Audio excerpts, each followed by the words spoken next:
It's my season.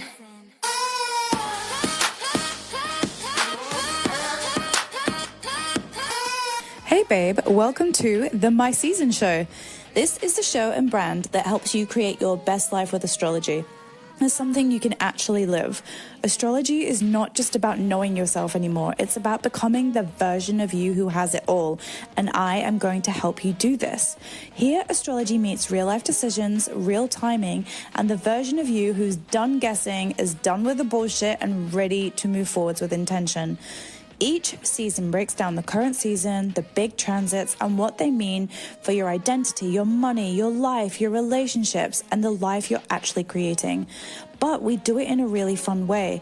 We do it in ways that help you understand, say, for Cancer season, how you can create a beautiful home, or for Taurus season, how to go and get the bag, but do it in a way that's stable for your nervous system. If you're tired of forcing things, overthinking every move, or feeling like you're late to your own fucking life, you're exactly where you need to be. This is with your host, global manifestation coach and astrologer, moi, Betty Andrews.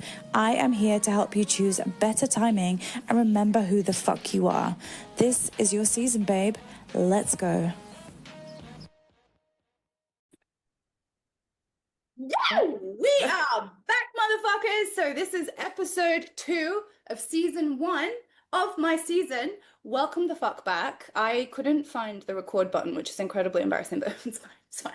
So we are here today in Aquarius season, if you missed the memo, and you mean bitch, I'm a double Aquarius, which I'm so proud of, and you'll hear me saying all the time, you'll be like, bitch, we know, shut the fuck up. But alas, I think that a lot of Aquariuses, like myself, I don't know what the plural of Aquarius is, like Aquarius, anyway. Aquarii. Aquaria, oh, hey girl, I haven't even introduced you yet. She's here, girl. We'll get to you in a minute. This is going to be so unhinged, like all of them. So, a lot of Aquarians like myself, we live in our head. We haven't been connected to our body for a long time. It is an air sign, which is about the intellect. Not saying that all of us are incredibly intellectual, but we like to think so. And a lot of us live in the astral. We're very future thinking. We're into the aliens. We're like, beam me up. Bitch, why has it not happened yet? And we forget the whole fucking purpose is to be a little human being a human on earth, enjoying themselves, and the only way we can do that is to connect to ourselves and our bodies, and I haven't been very good at that. So for episode 2, I really wanted to talk to someone that I really like, that I have known for a few months now. We met in Vietnam, and she is a wonderful, magical human, and I'm going to let her talk about herself, but her name is Jade. Welcome, Jade, to the My Season Thank you. Hi. Hi. I mean, you might have to turn the volume down, guys, because there's going to be There's going to be a lot of squeaking. a lot of squeaking. We're very happy about this. I would love to hear you talk about who you are, what you do, and tell us about your business At Home in My Skin and how you came about it. Well, hi, I am Jade. I am the founder of At Home in My Skin, or AHIMS. I'm an embodiment guide. I started as a yoga teacher, and I kind of not leveled up, but my path went into the guidance side of things rather than just teaching in front of like hundreds of people. I wanted to do the one-to-ones. So I basically help people who spend a lot of time in their heads. So I feel like the Aquarius will be my target audience, actually. Yeah. To actually learn how to live in their bodies. My work blends somatics, breath work, yoga, and nervous system education. Mm-hmm. I want to help you come back into sensations in your body and presence. Actually be here, not like your future self out there somewhere in the universe. Like, you need to be here in order to actually make those visions happen. Right. So that's me. Embodiment matters because our bodies are literally vehicles for our visions. You can have the best ideas in the world, like you can have all these grand things that you're thinking about, but if your nervous system doesn't let you, like if it feels unsafe, you will not be able to do those things. Yeah. Unfortunately. Yeah. And that's basically all my work. I help people well, I guide them back home into their skin, hence the business. I fucking love it. And how did you like know that that was important? What journey did you go on to know that nervous system regulation and therefore the journey to embodiment was important? And how did it show up in your life? So for me, it started in 2023. That was like my breaking point. I feel like I had to have this whole phoenix raising from the ashes kind of moment. Not that everyone should, but that is just the way the goddesses decided my life should be. So I basically moved back home at 32. I was putting my stuff into cupboards in my childhood home. And I was like, oh, I have a master's degree in business. I need to get a fully corporate job to be like a grown up and be a boss bitch, basically. And I thought that that's what I had to do in order to, I don't even know whose standards it was. I guess it was like, I don't know. It was just these things I envisioned for myself, but it wasn't actually for me. So I was applying for jobs for 8 months. I had one interview. It was it was a lot. Meanwhile, I was a yoga teacher, like I'd been teaching for 6 years this time, and I was like, okay, I need to start subbing classes because if I don't start making money, it's going to be a problem. So I was like, okay, whilst I apply for these corporate jobs that are literally killing my soul every time I press send for the application, I'll be subbing some classes because I just need money. Yeah. And the more I did it, the more opportunities started coming my way. So I started with subbing one class a month. All of a sudden, I was a full-time teacher at 5 different gyms and 2 different yoga studios. I was like, I'm gonna go full in with this. Like this is like this is my sign. Like something is happening in the universe. Like all this stuff is getting pushed at me. I'm getting so many opportunities. And I just felt like I met all these amazing people who are all entrepreneurs, and I was like, I could be doing this. Why don't I start a business? And through my burnout, I started understanding what my body was trying to tell me. And I feel like people don't talk about this enough. They don't, I don't know why, but I feel like I said, your body is your vessel for your vision. Like if you are not connected to yourself, you cannot proceed with said visions, which is why I wanted to call it At Home in My Skin, because I want people to feel safe in their bodies, get safe in their skin, so they can really align with who they are and their visions. And that is, in a nutshell, my life story. And that like reminds me as well, like I have been finally, as I told you, getting into Joe Dispenza, even though his voice scares me in the meditations, by the by. And he talks about the body is the mind. The body, like we think that a lot of people think the mind is in the brain and it's not, and that the body is a series of memories of your past. And so your nervous system often is regulating on who you were, and you're still operating out of the past tense, and you're trying to get into this future tense, whether not even being in the present tense in your body. So how are you going to be who you want to be if you can't forget who you were and you keep operating out of that? So how does that work with what you're doing? So that is literally nervous system to a T. Our nervous system's literal job is to keep us safe. But because of X, Y, and Z that have happened, either in our childhood, because of past trauma, whatever's happened to you, your nervous system has been like, okay, blanket statement, if this stuff is happening around me, that means danger. And whilst we grow into our future selves, our nervous systems might still be operating from that base level. So I help people. I do loads of like pattern recognition exercises and do like this thing called nervous system mapping, where you can understand the states you're in. So instead of being like, why the fuck am I like this? Like, what's going on? I usually ask people to bring their palms on their chest and their belly, to close their eyes and to really tune in and be like, what am I actually feeling right now? Because there's a map of all these different nervous system reactions. And if you can see that, oh, a lot of it is in, for example, freeze mode, that's what's actually happening in your body. Right.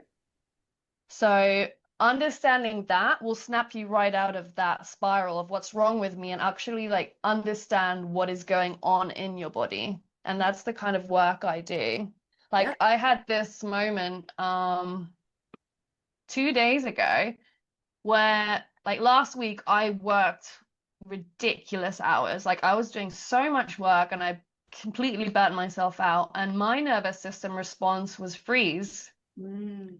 But I didn't realize that at first. I just got home. I was like, I'm so exhausted. I'm numb. I don't even care about my business anymore. Like, what's going on? I felt guilty and just heavy. And I was like, I don't understand. Like, I was so passionate about it last week. I started like instantly spiraling and like blaming myself.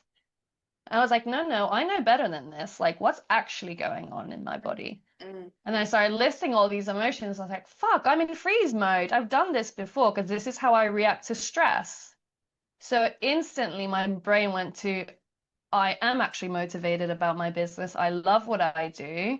It was literally like it was crazy. It was like magic. It's like someone sprinkling some fucking fairy dust on me, being like, girl, you fine. It's just what my nervous system was just like, no, we need to chill. I'm gonna keep you safe, like coddle you and hold you here until it passes. But we don't have to sit through that shit. Like we can learn to regulate. Like as soon as we understand the signs, we can start regulating from there. And that's literally what I kind of help people with. Yeah, and it's interesting, right? Because you're like, it was like magic, but it wasn't. Yeah. It was Hmm. because you've obviously learned a lot of this stuff, like in your intellectually, I don't want to say in your mind, intellectually, and now you're embodying embodiment. So Exactly. it seems like it's out of nowhere, but you're like, oh no, I'm embodying what Yeah. I think that's it really interesting. A lot of practitioners, including me, they're always like, I'm the last person I can help. I can like, it's not that I can't help, but I'm really good at helping everyone else. But Hmm. they never want to say it publicly because it's like, oh, well, if you can't help yourself, you're a fraud. But actually, no, it's that Yeah. a lot of women outward facing are trained to help other people before themselves. And whereas Mhm. we probably have helped ourselves at various points in our lives, to do it all the time, we don't think about ourselves a lot. Oh my And, God, no. you And know, I have definitely that like projector energy, like, right. and also with my ADHD, like my pattern recognition is so strong. Like I can help people sort out their lives in like a day. Right. Same as you. Like you can just see what's going on and be like, okay, you have to do X, Y, Z and you'll be fine. Like Mm. push them away. Like you got this. Hmm. But when you have to bring it into yourself, again, it's a nervous system response. I was thinking about it today, actually. I was like, our visions that we've had when we're younger, like, do you know how kids are like, oh, I want to be a space cowboy when I grow up? And then your parents or whoever are like, no, that's not good enough. Like, that's stupid. Be realistic. Mm. They might not be thinking about how big that reaction actually is for you. Like, you might not think about it, but then you start growing up being told that you can't do that. Mm. So your nervous system learns this language and is like, okay, if I have big visions, like it's not safe for me to go out and do those things. Like it is wild how our bodies protect us. But unlearning those things is regulation, and it's understanding that I am actually safe in this situation. I can do this, but you have to be able to regulate. Yeah, you have to. And I think in manifestation world, because our worlds cross over quite a lot, because there's so much Hmm. embodiment in manifestation. There, when you quantum leap, like I had, and what does quantum leap even mean, right? And it means like basically to get to 2 points in time. Time connects moments, which is our man-made concept that we have to connect two moments to get from point A to point B on Earth is hard. So the path of that is time, right? Yeah. In manifestation, we know that if you go into like let's call it the astral, the no thing, as Joe calls it, Mm. and not in the something and the material, to collapse time, there is no time out there, right? So you just go, but Yeah. when you bring that onto Earth and you override time, so you're collapsing time, but you're still the same fucking human in the same body that's never had that experience, and you go, what? Like your It's too fucking much. nervous system's like, It's like, what's yeah, happening? yeah. And I think that's why I'm really interested in this too, because like again, I can teach some of this, but I know that like for instance, when I quantum leaps, like when was it? A year and a half ago. It's still taking me nearly 2 years to catch the fuck up to what happened to me. And I'm Mhm. still not there. And I'll talk about it in other podcasts. But everything was ripped away, as I've told Mhm. you. So Yeah. I have to be on this business full time. And my nervous system is still not fucking coping with it, right? And we do Mm. the little things that we do every day. So I thought it would be interesting to bring that up with the work that you do and to give examples through stories like this. So, like, what would you say to humans like me, like Aquarians probably, that are quantum leaping like that? Like, how do you deal with it when you get everything you want and you are not fucking prepared for it in your nervous system? You, I would like the nervous system mapping is something I'd recommend. Understanding, like, you can look up all the different terms Yeah. because they're very scientific, like ventral vagal, sympathetic, dorsal, phoning, sympathetic, disassociate. Like, there's a lot of sciencey words, but what it basically is, in its like in a nutshell, it's basically your fight, flight, freeze, and fawn reactions, Mm, which is the safety system in your body. And right. it's basically, it tells you how you react to certain situations. Because obviously, if you quantum leap, people will have different reactions for it. Some people might be like completely frozen, like that's what happens to me personally. I just freeze and I'm like, okay, no, I'm done. Like I panic. Um, other people will get really angry about it, which is like sympathetic activation. They get really triggered around this whole situation. They don't know how to handle it, or they have the flight where they just want to run away from it, which Yeah. is also something I've noticed I do sometimes. Like as soon as I create a base somewhere in a country, like things are starting to really like work for me and like all these amazing opportunities start happening. I usually pack up my bags and leave the country. Like, no joke. I did that in the UK. Like, I moved from Finland to the UK. I was like, bye. And then I did that in the UK, moving back to Finland. Again, things were happening for me in Finland. I moved to full-time traveling. And it's a response. It's like you're not allowing yourself to be successful. Like, so what I'm trying to say is understanding what your reaction is to that specific situation is what's going to help you Mm. understand your body better and help you actually connect instead of disconnecting and going letting your body basically or nervous system guide the way. Absolutely. And if I feel like I'm staring off into space, it's because I can see It's what because you're you're talking thinking about. about your whole world now. It's I'm like, well, crazy. also like I'm seeing what you're saying. Like I see what people say like it's a movie. And Mm. like so I'm seeing you in Finland packing Yeah, your bags, okay, on the plane. And literally. it was interesting when you were saying it because I was like, but also there might be versions of this. And I think with people like you and I that are very intuitive, it looks like a version of success, but it's not our version of success on the Hmm. timeline ultimately we are moving into. So it looks a lot, I think, like you're not letting yourself be happy, but Mm. it's a different kind of happiness than you want. Like same, like I could have had a certain life in Australia, left here for Asia, could have had the same in the UK, like was really close to my family, was making more friends, the business was going well, packed up 4 days, moved back to Australia. But it wasn't my version of happiness or success. It was a Mm. version. So I think that's an interesting like side of That's really that. insightful. Yeah, it is actually. And I feel like I have become the closest version or like the most aligned version of who I actually see myself as once I came to Asia and met like you and all these different people who've helped me see the kind of bit, not bigger picture, but like see the possibilities and what you actually can do with your power. Yeah. And it is wild. Yeah. It is wild. I guess you set these limits in your mind, thinking, okay, this is what success looks like, and I have to try and reach to that. But if you're like trying to grasp it with your like trying to get it with when you're in survivor mode, for example, you're limiting yourself. Yeah. You're thinking, this is the best I can do. Yes, yeah, and often I have found in like if you think about reality and consciousness is like reality is consciousness reacting to perception, right? Mm, So in physics, when there's certain atoms, they don't do anything like until someone is looking at them, then they start reacting to that consciousness. And so you say went back to Finland, or myself back to the UK 2 years ago, and I hadn't lived there for 10 years. How long were you out of Finland? 10 years? 10 years. Yeah, we're very similar, our story in ways. And you go back and you're this person now, and you're the same as when you left, but you're not, right? Obviously, because 10 years has happened. But you go back, and then people's perception of you as blasted onto you, and people are like, oh, I regress when I'm around my family. And it's like, yeah, because their version of you is held at a certain state. So that level of consciousness beamed at you through perception, you go back into what that was.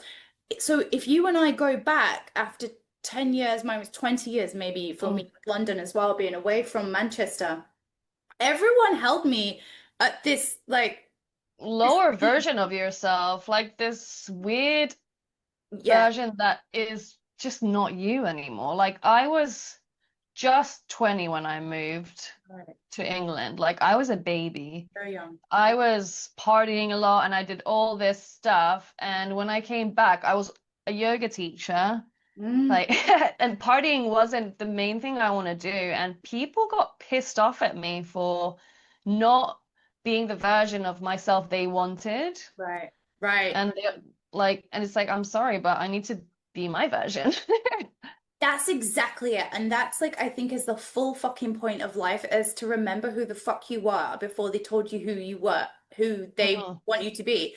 And so like touching on that, right? So you go back and then it's like, no wonder that's not your life anymore. Like it could have worked, I guess. Like there's a version of it that could, but you choose a different timeline. So I think your nervous system is like, well, that's not who I am. And I feel rattled in their version of my life and consciousness. And we're reacting to that as well. So like, what do people do when they like go back? And I think it happens at like Christmas or Thanksgiving. We have a lot of US listeners. What do people do when they're surrounded by people who don't accept the version of who they are? Like, what nervous system? How do you deal with that?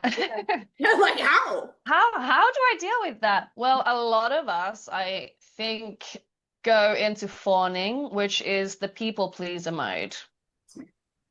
Yeah, I do the same. Like when I moved back to Finland, there was a lot of partying because I didn't have as many friends as I did back in England as I did in Finland. So I was like, okay, all my friends are doing this. Like I don't want to just sit at home and be alone. Like I'm just gonna say yes, even when like my whole body was saying no, like do not fucking go. Like you don't want to go out, don't do it. Yeah. Again, is just understanding, learning how to do boundaries, learning that sometimes you outgrow people and that's okay. Like for me in Finland, I would say I have like maybe 4 friends who I've known since I was 6 and I could still consider them as my friends. Yeah. Other than that, they're all friends who are circumstantial because you're put into a school. You don't have a choice of who you make friends with, really. Like you can, but they're in like your class. Do you know what I mean? Yeah. So you're just surrounded with these people you made friends with when you were a child or whatever, or like not the version of yourself. So a lot of you just don't align anymore with the visions, and it's just learning how to accept that. Learning how to grieve that version of yourself as well. Like I had a little baby funeral for the past self, and it was actually really like it was a nice you have to grieve that version of yourself. Yeah. But it felt like shedding. It felt really good. But yeah, again, it's just understanding how you react. It's tuning into those. Let's say there's like 5 different reactions that you can kind of look at. And it's really just noticing how you're feeling in those situations. Because for fawning, you will probably regress into that old version of yourself because your body's telling you that you have to be a people pleaser in order to survive. Yeah. Yeah. So yeah. Just understanding what the signs are, I guess, is that definitely helps. And I think like I had to be like, what am I willing to put up with and what am I not? And like, what is the scale of severity of reactions that I'm going to get based on how safe and emotionally safe these people are, and this is very Aquarian of me, and I graded them out of 10 of how safe they were. And then I had 3 sets of conversations I could have with them. But like, for instance, I have a lot of narcissists back home, like, and they I know that word's really overused right now, but like, I was raised in the fucking forest with these fucks.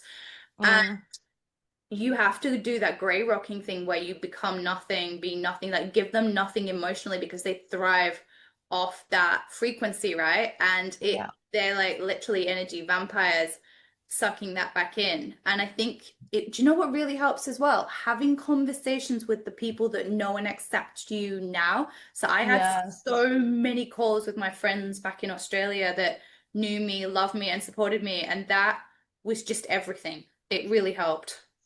That's really funny you said that because I literally did the same. I had all of my best friends came to visit me whilst I was in Finland. Not at the same time, but like throughout the year, I had loads of my friends, and it kind of helped me anchor myself back into that version of my aligned self because I did regress when I went to Finland. Like it just happened, and that's when I think that's one of the reasons I also burnt out because I felt like I've done 10 years worth of work and I just didn't feel like that aligned, open-minded version of myself. And my mind and my body were just in like a whole mess. And I feel like, having those friends around who know you as you are now is so, so important. It helps you embody it as well. And I think like having conversations with yourself as well and just journaling and being like, remember who you are so you can feel that feeling in your body and like embody that and bring it back. What else was I going to say as well? And on the the conversation of embodiment, like I learned a term 10 years ago when I was really starting to understand my trauma because I did this a lot through disassociating. Do you have clients that come to you that like talk about disassociation? Can you talk through what that is and in parallel how you then work with them to guide them back to themselves through some of the techniques you've mentioned? Yeah, so I do actually have people who have disassociate. I have it myself as well sometimes. Like everything kind of feels like a movie. Like, do you know what I mean? Like reality doesn't feel present. Like it's really weird. You feel like a floaty, weird sensation, like you're watching your life through a window, but you're watching your like it's really weird. I love to use different pranayama techniques for that and different grounding practices, like actually rooting your feet onto the ground and allowing yourself to create that connection with your mind and body and come back home. That is disassociation. It like grounding work is what you need to do for that state. It's really weird. It's like a puzzle piece gets clicked back into place when you create that sensation. So I'd say things like 3-part breath where you have your palm on your chest and on your ribs when you're breathing in 3 parts. So you're filling in your belly, then your ribs, your chest. And then you exhale, you release the chest, then the ribs, and then the belly. And having your palms on your body instantly creates that connection to your body. Like once you notice your heart, you start bringing your attention to all the sensations in your body. You can feel your heart rate. You can feel the warmth under your chest, under your palm. You can feel your lungs actually moving while you're breathing. So you're just bringing all that back in. There's loads of different techniques. There's also the 5, 4, 3, 2, 1 technique that a lot of therapists use. So it's like notice 5 things you can see around you. Like name 5 things you can see around you. Name 4 things you can, I think it's hear. Then 3 things you can smell. 2 things you can touch or something. I can't remember the exact order, but it's basically bringing your senses back in and helping you kind of be present in what's going on around you. I love that. And I've done breathing techniques before, but I think I like that one the most, the 3-part, like really, it's just really sequential and allows your mind to, I keep pointing to the fucking, the mind. The mind is here. The mind, the mind is here. I know, it's your subconscious. I like that a lot. And another one that I like that I don't know where I learned this one was to breathe as you do this because it Yeah. brings both sides of your brain back in coherence and allows you to Yes. breathe. But don't Hmm. mistake that with hitting your head. But yeah, stuff like tapping is really good for that as well. Yeah. Like I know you do some EFT tapping, so that's a really, really good technique to bring your, That's fair. I guess it's just when you're disconnected, you don't have the sensations. It's like autopiloting through life. Yeah. So when you start like tapping yourself, you actually feel your body again. It's Yeah. like, okay, I'm here. Yeah. That's with like when you're having anxiety attacks, for example. Right. It's because your mind is somewhere over here freaking out and your body's just reacting to it. Mm, So once you're coming back into your body through breathing practices, that's why they often give you the bag so you can just focus on your breath. The right. bag doesn't really have relevance other than just Oh, helping you be present in that moment. And yeah. that's when the attacks kind of calm down. Obviously, some people need the medication for it depending on where you are, but yeah, grounding practices are really, really good for that. Yeah, I think so too. And I think like, people used to talk about grounding and I was like, oh, I can't be fucking I bothered know, with it's like that. hippies walking with bare feet. Yeah, yeah. But Actually, like, that's a really good technique as well, walking out barefoot. yes. Yeah. Although I do get a bit wilded out in Australia where there's like Mm. people in cities coming into the Oh, supermarket with bare feet and you're not in a seaside town. And like, what are you doing, Jim? Just put some wearing, shoes on. Oh my God. When I was living in Sri Lanka, I literally didn't wear shoes for 7 months. I was like, ew, have I become this person? I was like, yep, I have. I just don't know why, but Sri Lanka seems like a more Yeah, logical because place it's to like be. like a paradise island, but I would literally go to the bank with no shoes. Like I was out there. It was a whole thing. I probably would have, you know what? It's fine. You would have just looked at me and be like, girl, no. You're in no shoes, I've got issues, It's Yeah. like that's the title. That's the title of the podcast. No shoes and issues. As well, I wanted to touch on a big topic for Aquarius is Mm, technology, and we really immerse ourselves in it. And I think a lot of people do, obviously, with, AI's become a massive thing. You love it or hate it for various reasons, but it's outsourcing a lot of ourselves and our creativity and thinking, right? So we're not even embodied thinkers anymore. mm. And the internet's like this other place that exists in these tiny boxes and, bigger boxes for laptops. And we go from one screen to another screen and we're living in these boxes, outsourcing ourselves.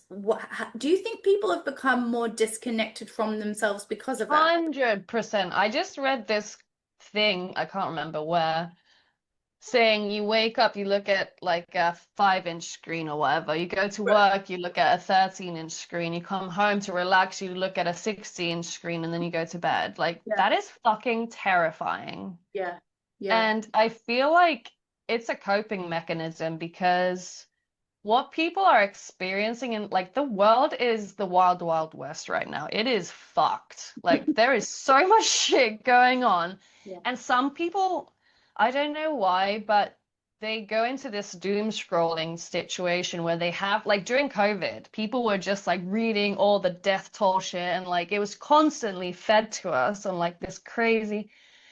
And I feel like that is creating that disassociation where you just don't want to be a part of it. So you Right. disconnect. So you start looking at other things to distract yourself.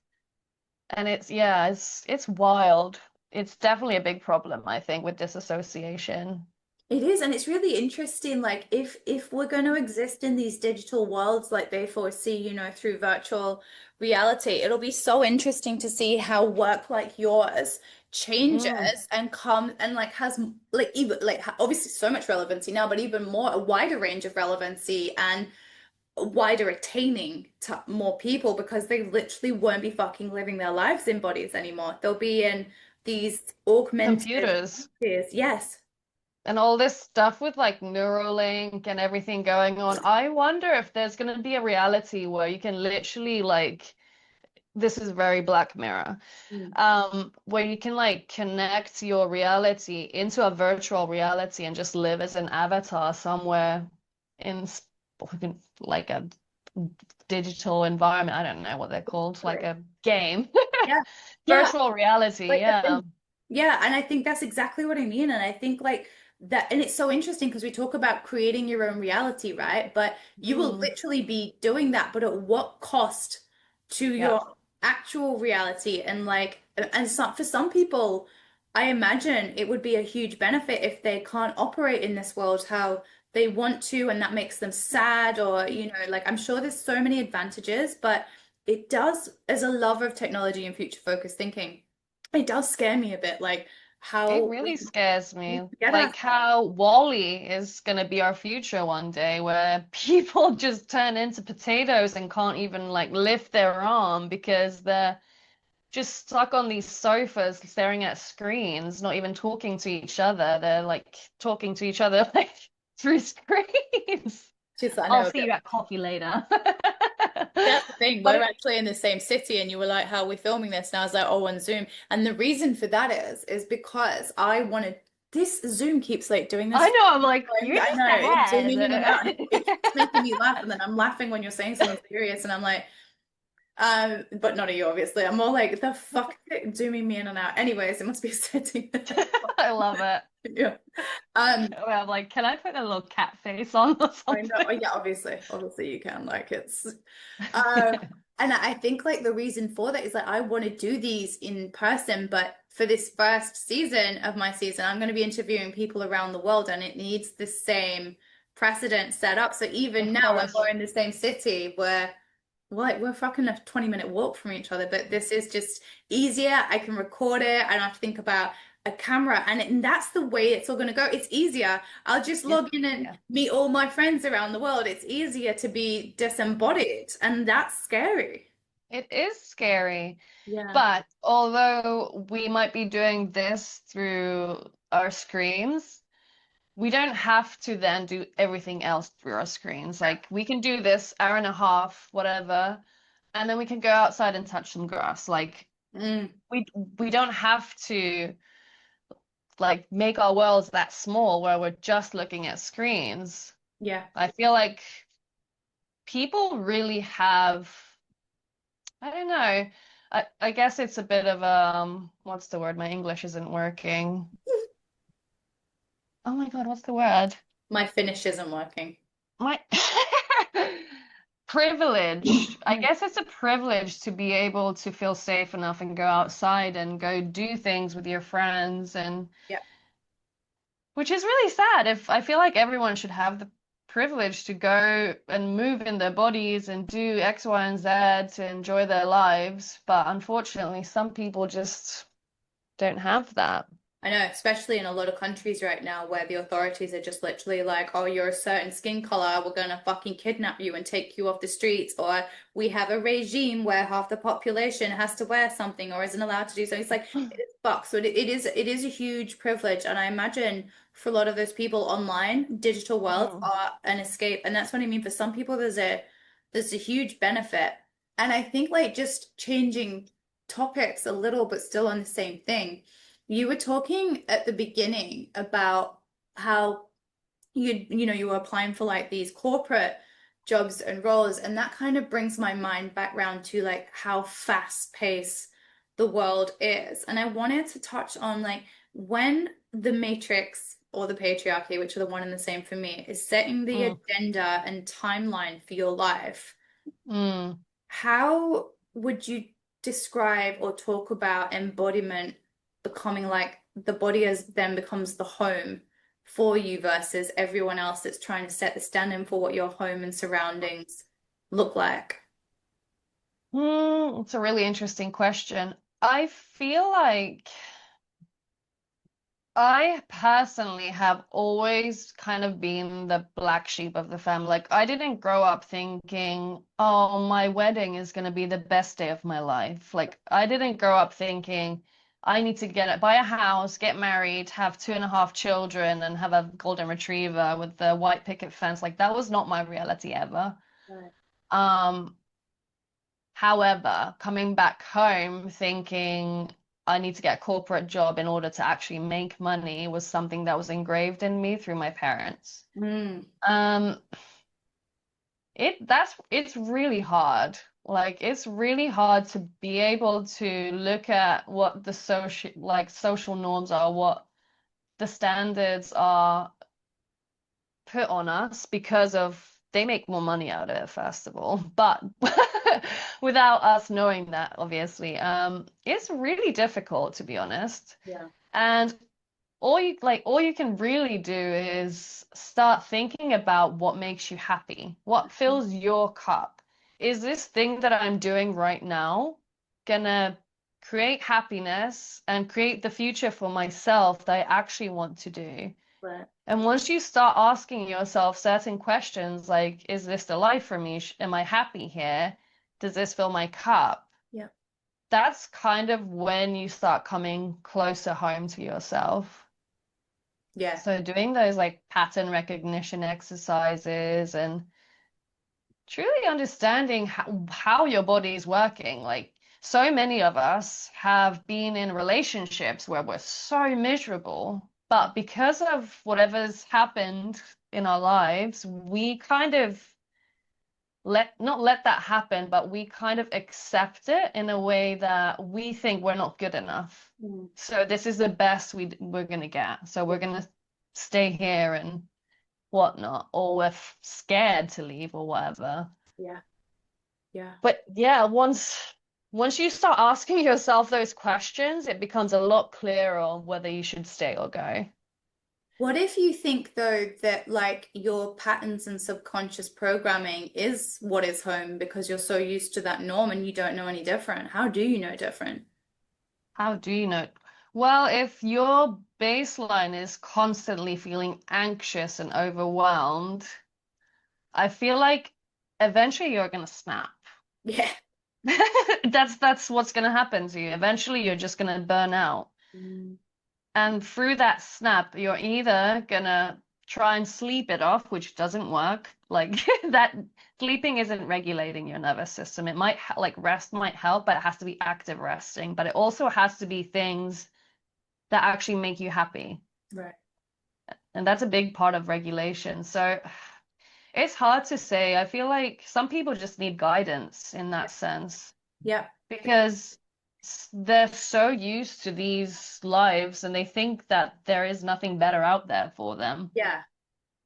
And without understanding that actually there's so much for you out there, like the world is literally your oyster. Mhm. It is really difficult to try and navigate that life or navigate out of that life by yourself, Yeah. which is kind of why I want to do this work because I want to show people that the world isn't this big. Like there's so many opportunities out there for you. You don't have to stay in that constant state of anxiety or overwhelm or numbness. Yeah, exactly that. And you create this small, tiny world for yourself, and what you realize is it's choking you.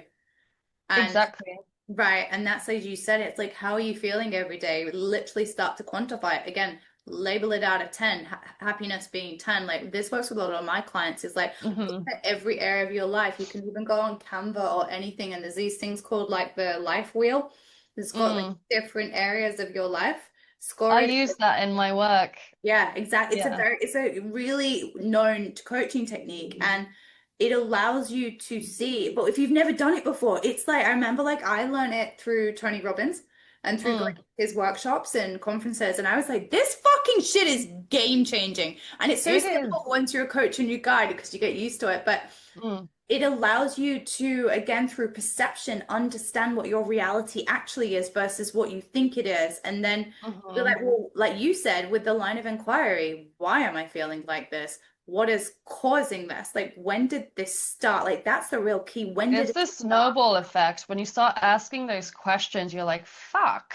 Yeah, Like, yeah, I need to do something about this. But 100%. if you're in that survival mode Yeah, where you're literally just surviving, like if you think about Maslow's hierarchy of needs, like you are yeah, at that bottom fucking level of that pyramid, yeah. you like change is just not going to happen for you Mm, because it is not your priority. hmm.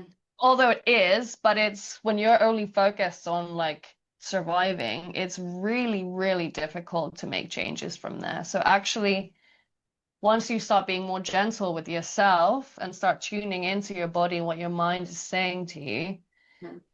it helps. And through that regulation, the changes can then happen.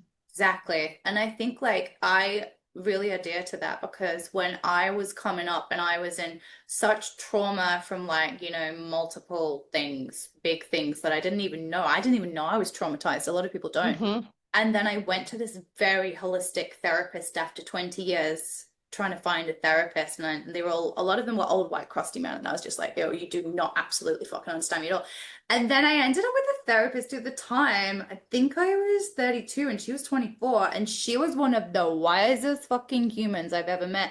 And she helped me name the things. And we went through my Mm. entire life and my entire timeline and the things that had happened that I didn't think were linked and I didn't know. And just because I was so traumatized and all I did was work, work, work, work, work, work, work.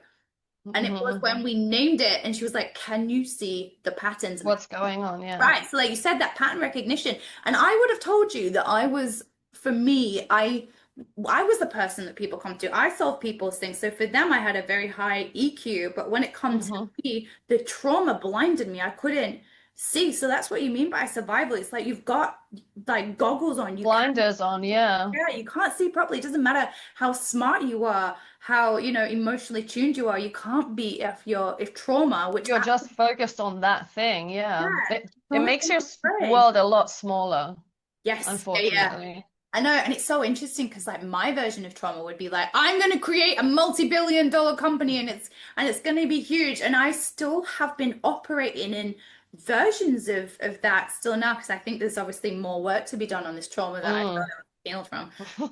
And like with my season, this app, I wanted it to be like this app with millions of users. And I was like, wait, Mm. why? Like creating that much content is going to be impossible. Exhausting. Yeah, Exhausting. impossible. I don't want to live in a life anymore where I'm exhausted. I want a slow, delicious, juicy life where I can help people and have interesting conversations. Yes. Why's my face got so cute? I And know, like as like you were so saying that, you were zoomed like in. zooming in. I was like, No, girl, you're like ruining my moment. I know it's like spot, but and essentially I was like, how do I create a slower life because I deserve it? And what does success like apart from being happy and joyful, which is the point? How does that work? And so I turned it into this membership, and this is only a decision I made 4 days ago. And this isn't so much coming out of a story to promote this fucking thing. It's more like I'm still living these friggin' themes that you're talking Mhm. about, and this is like 10 years on. I'm still doing this stuff 10 years on. It never Well, stopped. I feel like a lot of us in the guidance or coaching space Mm. still going through shit. Yeah. But our lived experience is also our most precious tool that we can use. Yes. And that is what makes us unique because think how many people are in our industry, Mm. but they have never experienced the things we've experienced. They haven't had to create the tools to get out of that shit. Right. But we have. Like, that's what separates all of us from each other. Yeah, and I think there's like this thing that I thought for a long time, more in my 20s and early 30s, where I was like, I can't help people while I'm still healing. And it's absolutely Mm, not the truth as we know now. You just basically like when, especially like from the marketing stance or business, when my clients say to me, like, I don't know who my client is, I'm like, most likely it was you 5 to 10 years ago. That's who literally. who you're speaking to. And it just makes it a lot easier. Oh my God, yeah. Right, because you can put a persona on it and you can create a persona anywhere, which is basically like making up a book character. But you only have to be even a year or so ahead sometimes of the people you're trying to help, and you'll still know more. And you've got organized information to people who have unorganized everything. And because of your organizing of information, which comes as courses or books or, through training, you can help Mm, them. And it's so helpful exactly. to have It more is so confidence. helpful. Yeah, yeah, quite literally. Yeah. What was I going to say to you? So like when you started this company, like what did that feel like for you and like how are you growing into it? So initially, like I've always wanted to run my own business. I come from an entrepreneurial family and I studied entrepreneurship for my master's degree. So I always envisioned this life for myself. I don't even know why I thought I have to get a corporate job putting money into other people's pockets because that just none of my family have ever done that. Okay. Like, I don't understand what I was comparing my life to my friends' lives, That's why. thinking, oh, they're making so much money. I can do that too. Yeah, yeah, yeah, yeah. Yeah. But it's not for me. Well, not in that Um, way. You'll make a lot no, of yeah, money for like your making business. money is definitely for me, but making money through that is no, no. Like, I don't want to climb the corporate ladder. That sounds like hell to me. Like, ew. I know. Although people who do want to do that, you go do that, but that's Not just that. not for me. Not for me. Um, so initially I actually started this business. It was like a cloudy vision. I had many different like things I wanted to bring together. But because I knew I was going traveling, I was like, ooh, passive income. That's a nice buzzword. I just want to make things once and then get paid for it forever. Right. Doesn't fucking work. Like, not the way I tried to make it work. It was just stupid. Like, I was trying to create this online yoga studio. I made so much content for it, and I was spending hours and hours on filming, editing, creating the audio. And then I just put it on my website, started promoting my membership, and every time I tried to promote it, I felt sick. Right. I was like, this is icky. Like, this doesn't align with me at all. Like, why am I doing this? Does this mean my business is bad? And I was just like, for months, I was like, I can't do it. Like, my soul wouldn't let me do the work that I was trying to do because Mhm. I think I realized that there is so much more things I can do with that, Mhm. which is how I kind of ended up stepping into this guidance space. I was a yoga teacher for 7 years. Yeah. So I was always teaching like multiple people at the same time, and I was like, I want to do more than that. Like I want to really help people Yeah. align with themselves and feel at home in their skin. And I had to shed that yoga teacher identity, which was really hard. Yoga helped me for 16, 17 years. Like I started because of my own anxiety and panic attacks. Right. So I felt like I had to grieve that version of myself and then step into this kind of like, I don't want to call it life coach because that was also like an icky thing for me for some reason. I don't know why. Well, it's got a bad rep. I know, and I was like, I don't want to do that. I want to do guidance. Guidance sounded good for me. Yeah. But yeah, that's kind of how it all happened. I kept making all these big plans, and I was like dialing it down, like dialing it down until I had this one word in front of me, which was the embodied guidance. I was like, okay, I need to do one-to-one shit because that's where I really thrive. Mhm. That's where I can really make the difference for people. Yeah. And that's the origin story of of my business. Yeah, just Mm. having this big vision and then slowly dialing it down. But once I start making profit with this business and I start kind of creating a bigger rep and actually making this brand into what I want it to be, like I can start bringing back all the visions and ideas I had back then. Yeah. I feel like I had a very similar situation to you where I was kind of trying to do too many things at the same time. And I was like, this is super fucking overwhelming. And it's like, okay, I need to throw myself at this thing first. And this is going to be my golden thread for this entire business. This is the line I'm going to follow. And once this starts blooming, I can let the other things kind of slowly Yeah. come into that. Yeah. And that's a very Aquarian thing as well, because I think, and bang on theme, because I think a lot of people and entrepreneurs, and I'd love to see their Aquarius placements, Mm, a reason we go after so many things is because we can literally see and feel the timelines, and they are mm. real to us as if they have happened, even if they haven't. So you want to give them all a flying fucking chance at the same time, in this reality.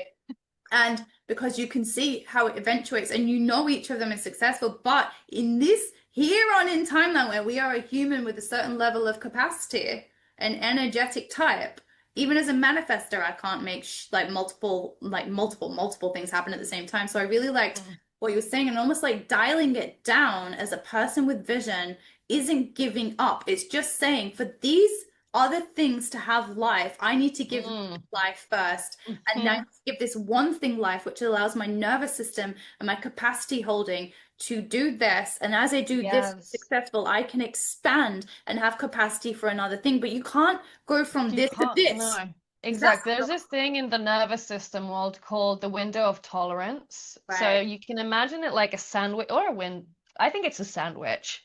So in the middle is the tolerance, like that's the happy place, happy zone. Up here is overwhelm, down here is shutdown. So if your nervous system is not regulated, the window is very small, which means that your reactions to things that when you're regulated, you don't get overwhelmed. You just feel the things. You're like, okay, this is a bit shitty, but I'm not going to freak out about it because I'm okay. Yeah. But when the space is smaller, there's more space, or like you move to either up or down a lot quicker, if that makes sense. So when you're trying to like create this business where there's billions of different channels happening at the same time and you're not regulated, the odds of you either going to full-blown burnout or shutdown are very, very high. So what you were saying is like focusing on this thing, feeling safe enough to actually be able to create, because again, you cannot create when you're dysregulated. Like it doesn't happen. So allowing yourself to feel safe in this one space Mm. in order to then grow your tolerance and feel safe to start creating more, reach out to more things Mhm. is like key to embodiment and understanding your whole system. 100%. And like I've been studying Kabbalah quite a lot recently, and that says exactly the same. And I think I've said this to you before. And this isn't my example. I need to feel, I mean, I did learn it through this, but it was someone speaking about it this way that was like, if you're trying to attract something or, be on the same frequency of something in manifestation, it's like 1,000 watts of light, but you can Mm, only, you're a 60-watt capacity. You literally mm, can't go from 60 watt to 1,000 because like no. that near on in will make you freeze into a coma. Yeah, literally. And I think so, therefore, you can't go from 60 to that. So, doing the one thing, because I think for me, every time someone said just focus, I was like, you are not multidimensional. You're a fucking Mm, muggle. You want to reduce me. You want to make me small. It was the Aquarian ego, right? This is mm, all very recent. And now I think I'm starting to get it. And I think as well, I look at the people though that are giving me the advice. And this is what I wanted to say as well when we were talking about what happens when you go home and all these people are projecting. And it's like you need to ask yourself, yes, is this making me happy? But you also need to look at the lives of the people that are mm. giving you advice. Like, I love the phrase, and again, it's not mine. Someone said, why would you take advice from somebody whose life Yes. you do not want? There are ways that you do want to, because some people are just inherently wise and lovely humans, and they're not trying to like project shit on you through their limitations. That's not what I'm talking about. But people that have really small shit lives and are jealous of you trying to go out Who and are get miserable more usually. miserable. And that's what I mean by shit. I'm not judging anybody's life, but it's more like they're miserable and they're trying to bring you again into a smaller version of yourself. Your nervous Mm, system's gonna go fucking haywire at trying to shrink yourself as it is going too big or too small. So you just need yeah, to watch how that feels. And your feelings are your frequency, and they're the only thing that matters. And yes, really. they are passing, right? They're passing like clouds in the sky. Like happiness is not a destination. It's also Mm-mm. not your entire timeline. But if it's where you come back to more inherently than not, then you know you're Mm, onto the right situation, yeah. And Yeah. I think there's a lot around that in nervous system in what you were saying as well. And then that goes into the same thing as Kabbalah, like becoming too big, but also becoming too small. It's like you Too want that small. Goldilocks porridge situation where it's Exact, just right. exactly. And just because obviously someone saying just focus to someone with ADHD is like, do you want me to fucking punch you in the face? Like this is just focus is not in my dictionary of things how to do things. Like Yeah, I cannot just focus yeah, unless I'm hyper fixated in something, in which case I'll forget to go to the bathroom and eat for 3 days. Like right, right. but that's not good. But No. yeah, just focus isn't good.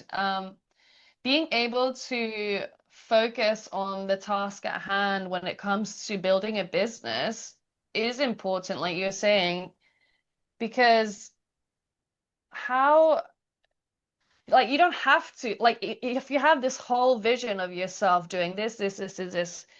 it doesn't have to go away just because you're focusing on this one thing.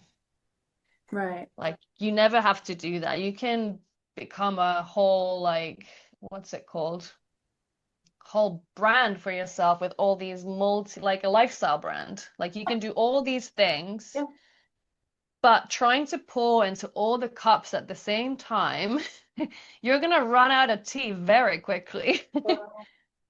Literally, and that is tea. And I think when people are saying just focus, it's through the limiting sense. But so it's like, Mm, okay, if I am a multi-hyphenate, passionate, dimensional human, right? Then what I say to people like myself, and I don't find many of us, Jay, like I think you and I are very mm, similar, but I don't think even other entrepreneurs that I've met often aren't thinking the same. And that's why I'm always happy to find other humans that do, hence why mm. our friendship took off like it did. Not again, not that it's better, but it's just different, right? And Yeah. I say if you feel like that little idea needs a little bit of love, but you need to Mm. focus on this, make a vision board for it in Pinterest, look Yes. at it, and you can write some ideas down for it in notes. You can have it in notes, but you're not growing it. But like if you know, it's like edging the ideas, right? Like if you've got, I've got water bottles here. If you've got, oh, this is not going to work with the background, right? I'll put my hands. If you've got this idea that's bigger at the moment that Mm, needs to grow, and then you've got this tiny idea and it wants to grow too, but at time's not right. If you make a vision board, it gets to grow a little bit while this one's, and then they all mm. get a bit of love, and it's okay. And And you you can feel keep the good. vision there. Like, it doesn't have to go anywhere. No, But once you develop this other thing, you don't know what else is going to bloom from that. exactly. Yeah, you don't know. And I think sometimes you write these business plans and strategy. Like I'm a business and brand strategist in my Muggle world, even though that's kind of stopped now.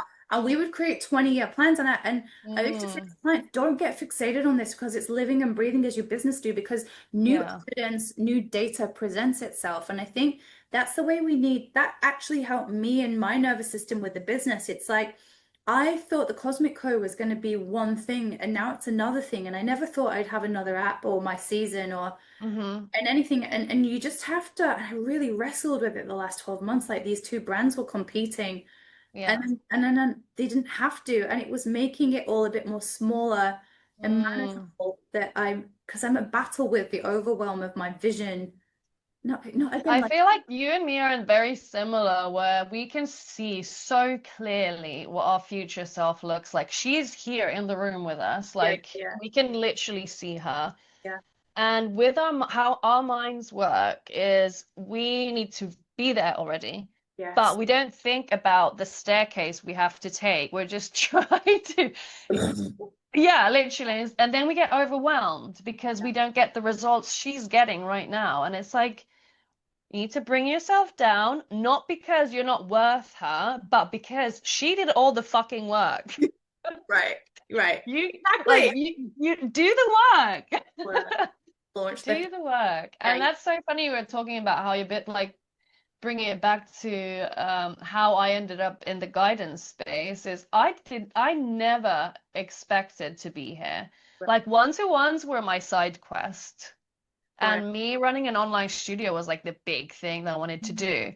And it's really funny, like the more regulated I felt, the more aligned I started feeling with becoming a guide. And for such a, I was like stopping myself getting there because I thought that I'm not good enough to be there Right, because I don't even know what, like just these weird limitations I had in my brain. right. And I was like, I can only be a yoga teacher. This is the only thing I can do. That's it. It's all I can do is I need to just do it. Mhm. Um, and then I don't know, I was just regulated enough to start toying with the idea. I was like, fuck it, let's go for it and see what happens. And now it's like, Yeah. it's blossoming and it's so great. And it's really funny as well. I never used to have this many female friends in my life.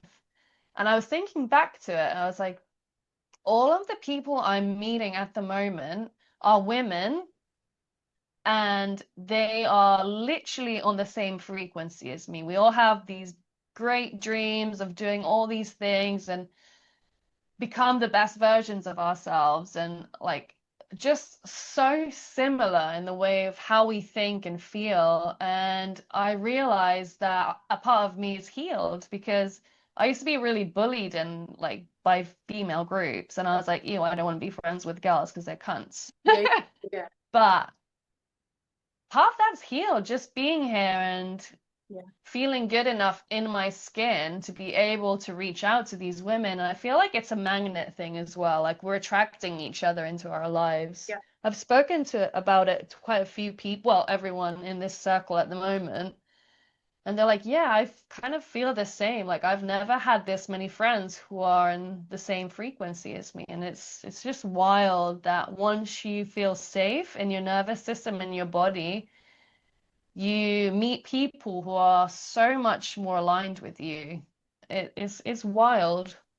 It is interesting as well. And I found that, like, what a big challenge for me the last few years was I attracted women that I thought were on my frequency, but Mm. ended up being like these mega energy vampires, Oh or no. like, or clients that would come and then like steal my ways of doing business, not anything that's original, or like, so a major problem I have is being copied. Oh, this is a big Aquarian theme. We fucking hate being imitated because we're like, we're, Mm. but nothing's unique. Do you know what I mean? It's all ego. Again, we have big egos. I'm not afraid to admit that I definitely have an ego. But I also enjoy my ego, and I enjoy meeting myself at its limitations so that I can go Mm. beyond it. So I talk about it like this with the idea that if you've got one too, then it's fine. But so anyway, I would find these women who like, we're soul sisters, like, and then, Mm. but like, I would find, I was like, why do I not feel safe around you? Why is my nervous Mm. system firing up? And again, Yeah. your feelings are frequency, they are your compass and your barometer, right? And so that was my nervous system being like, something's not right here. And then I went deep Mm. and I was like, she's always saying these backhanded things about me in front of people. Or Mm. like, I don't know, like my energy feels like it's being siphoned or stolen, and like everything in Mm. my life would go down while that person's went up. And I was like, something's not right here. And you can start to see it play out in your reality. So it's interesting when For it comes sure. to what you're saying about female friends, because I've always had lots of them, and I've had Mm. very healthy ones and good ones. But like for me, it was a bit more sly and subtle in a way that my relationships with males never was. Mm. It was like fuckery on different, like dimensional fuckery is what I'll call it. So Dimensional yeah, fuckery. this dimensional fuckery. So I'm always on the lookout for it because I do deal with like demons and entities and dimensional work as well as the astrology because it's all about consciousness. And like I have to be fucking careful about who I'm meeting for that Mm. because in human design, a lot of my energy centers are open. So I'm very easily influenced, which a lot of people Right. don't believe, but I am. So you need to Mm. be so fucking careful with who you allow in your space. So I think it's really Oh my God, nice yeah. that you've attracted these healthy people that reflect back to you your own energy. And I think it's lovely. And I really want that for so many people because it can really go the other way, can't it? Like people pretend to be Mm. something You they can are get not. these frenemies and it's just, Oh, hang on, I need to plug my laptop in. and on that note, now that Jade's laptop is recovered, has juice going into She's it, alive. juice alive. Yeah, so you can have like friendships like that, but you know, for me, one of the most detrimental things, and I say it with all that drama, I see. I say it, is the relationships I've had, the romantic relationships, especially Oh. with men, because there's been the women as well, but with men have fucking ruined me, decimated, traumatized me. And I know a lot of women are the same. So like if you are moving out of that, like what the fuck do you do? Like, is it all the same stuff you've been talking about? Is it a different level of fuckery with the nervous system? So I was in a very abusive and toxic relationship with my ex. We were together for 5 years. It was like full love bombing mode where he proposed after 6 months, but we were just, I think it was so toxic before it even got like it was just hectic. Yeah. Yeah. Um, and it took me longer than I'd like to admit to be able to leave that situation because I thought that I can't get better. That because I'm engaged, it now means forever. Right. I don't know why. Right. Also, he took a lot of my finances. He made me vulnerable in the state. Like I was basically relying on his finances because of him taking my student loans and stuff and saying, "Oh, I'll pay you back." Didn't pay me back. But like he guilt tripped me into all this stuff. And I'm lucky in a sense where exercise or moving my body has always been my medication. Before I got diagnosed, I've always regulated and self-medicated by moving my body. Right. So I started going to the gym, and the more time I spent at the gym, the less time I had to spend at home with him. But because of I was moving my body so much, I was creating dopamine, serotonin, like all these like feel-good hormones and chemicals in my body. I started feeling better about myself because he basically just my I was so insecure because of him. Like he just put me under his thumb and it was just not I wasn't myself. I was like a completely different person. I like to tell people that I felt like a trapped lion in like a cage, like a caged lion or tiger. Mm. And I was just there, submissive. But anyway, when I started moving my body, the better I felt, the more like better care I took of myself. I started eating healthier, all this stuff, and I started feeling more at home in my skin, which then helped me start asking these questions and be like, why am I here? Like, I could literally get so much better than this asshole. Like, what am I doing here? And a lot of it was because of the finance situation, and he still owed me so much money, and I couldn't afford to find a place for myself. But eventually I was like, I called my mum. I was like, look, I need your help. Like, I need to leave this person because they're so unhealthy for me, but I won't be able to live on my own. Like, can you help me out? Luckily, I'm so privileged that my parents could chip in and help me with rent and stuff, so I could actually leave that situation. So I feel like, again, what we were talking about, when you're in that survival mode, you have those blinders, you cannot see past it. So I always, well, for me personally, when I start bringing my attention back into my mental and physical health, like I try and shut down everything else, if that's possible for you. It usually is for me, where I just start slowly bringing in the things that make me feel good, that make me feel safe and happy. And by doing those things, you start regulating your nervous system. Like I was doing this before I even knew the words for it. And then I was like, oh, I've been doing that all my life. But it's like, once you have that safety of how you're feeling, it will allow you to start making those changes and leaving those relationships or friendships or even families. Like a lot of us have to create those boundaries and shut them out. But it's just when you're feeling, if you're stuck in that survival mode, it is really, really difficult for you to be able to do those changes. Yeah. And I think Yeah. when you describe it that way, like even just going, not even just, but going to the gym and getting back in touch with your body, but also getting time away from that, Mm. being in Mm-hmm. your own body, like naturally you start paying attention to yourself more, but they Mm-hmm. distract so much with covert and not so much covert tactics and narcissism and shaking the reality that you're on, so you doubt yourself so much so that they can embed and create you a new reality so that you're zoomed in on that. So yeah, getting time to yourself, like you Mm-hmm. said, serotonin, dopamine, creating more of that, especially if you're neurodivergent as well, they'll play on Yeah. that. And a lot of neurodivergent people statistically are way more aligned, unfortunately, to abusers targeting them that way. Yeah. So they've shown that in a lot of studies. And Mm. I think that really helped me because I ended up in like so many abusive relationships for like 20 years. And I was like, that's like half my life.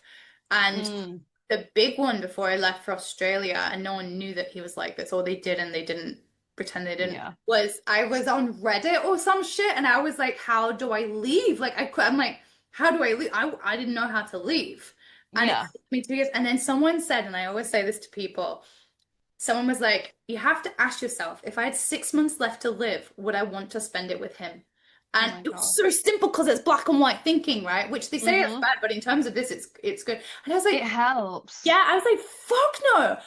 If I had 6 months left to live, I'm not spending it with this motherfucker, so I shouldn't be here at all. And it was that. And so I called my mom and dad. My brother came Mm. down, collected all my stuff from London, from Manchester, and we zoomed up before the guy even had a fucking chance. Like he came home from work and Yeah. everything was on. But so obviously not again, like you said, not everyone has that privilege, but that question, I think I used it on a friend of a friend recently who's not in the best relationship, and she was like, holy shit. And I was like, bitch, I know. That question, and you can do it with a job, you can do it with friendships. If I had 6 months left to live, would I want to spend it with these people? The fuck I Mm. do. Let's get out. You know? Let's Let's go. go. Go, bye. Honestly, sometimes you need that black and white.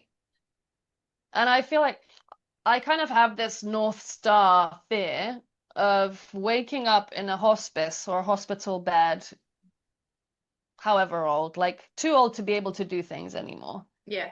And having the realization of being like, fuck, I wish I did more of this, or I wish I Yeah. did that thing. Because in the end of the day, you will 100% regret the things you didn't do rather than you going out there and trying. Yeah. Yeah.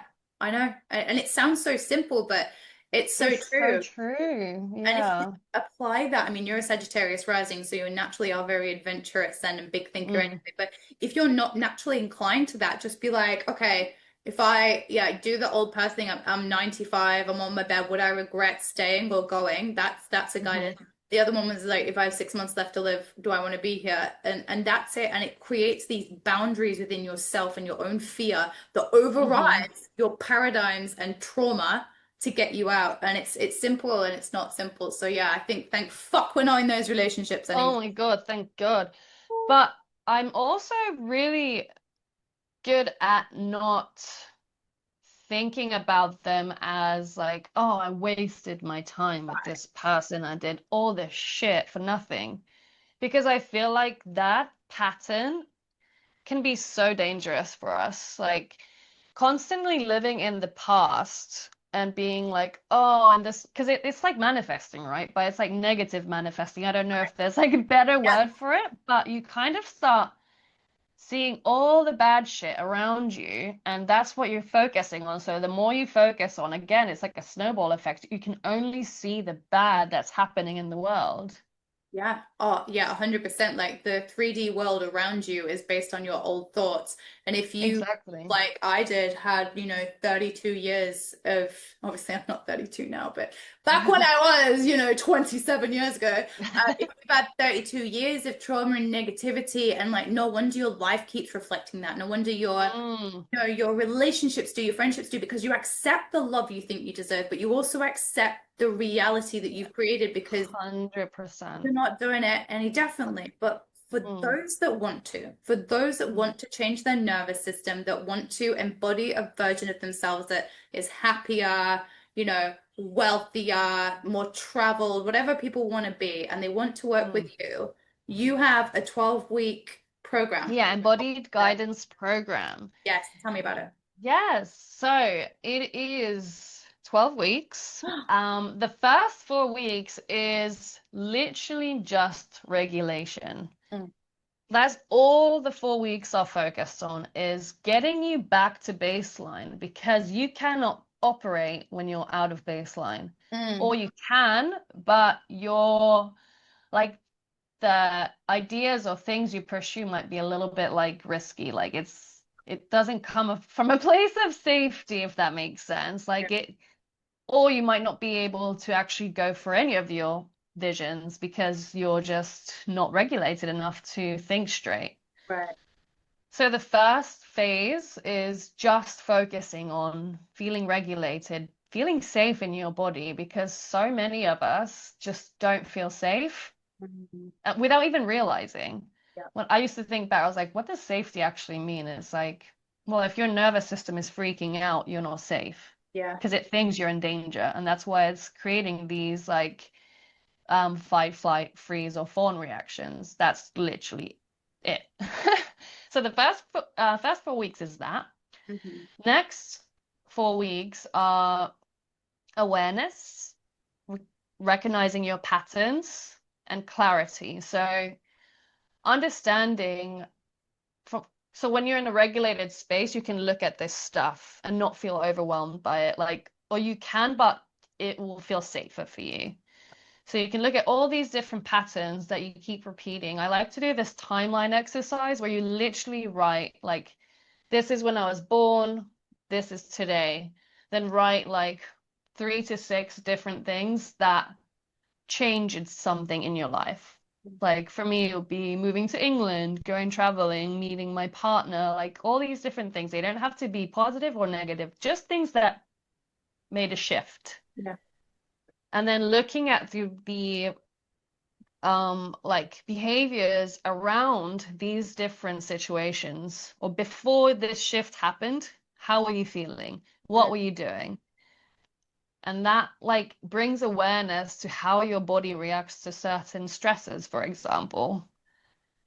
The next, the last 4 weeks is integration and confidence, learning how to create boundaries in your life, having structure, habit stacking, creating like safe habits and routines in your life that you can then just follow. And so I don't need to be holding your hand throughout life. Like I want this whole program is for me to give you the tools so you can self-regulate and do all these things for yourself.